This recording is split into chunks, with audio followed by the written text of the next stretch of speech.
My uncle's passing was a somber affair, and while the reading of his will was a customary event, what it bestowed upon me was anything but ordinary.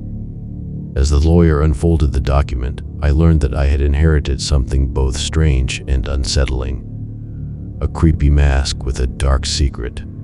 The mask was a grotesque work of art, its features twisted into a sinister grin that sent shivers down my spine. It was adorned with intricate carvings and a patina of age that hinted at a long and mysterious history. The lawyer explained that my uncle had been an avid collector of oddities, and this mask was one of his most prized possessions. I took the mask home with me, unsure of what to make of my inheritance. It seemed to radiate an eerie energy, its presence in my home like a silent specter that watched my every move. I couldn't help but wonder about its origins, the secrets it held within its wooden facade. That night, as I placed the mask on a shelf in my study, I noticed something peculiar, a faint whisper, like a soft voice carried on the wind.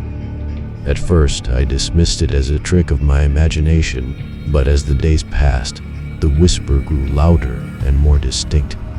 It was as if the mask itself was speaking to me, its voice a haunting murmur that seemed to come from within the wood. I couldn't make out the words, but the sense of unease it instilled in me was undeniable. I began to have trouble sleeping, the whisper echoing in my dreams. Determined to uncover the mystery, I delved into my uncle's collection of oddities, searching for any clues about the mask's origins. What I discovered was a series of old journals, each filled with cryptic notes and sketches.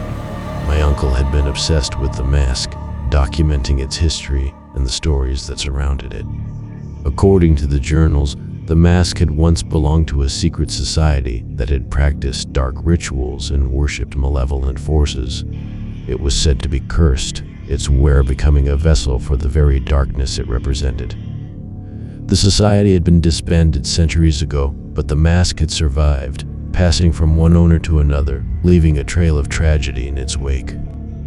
Fear gripped me as I realized the implications of what I had inherited. The mask was more than just a relic, it was a conduit for something ancient and evil.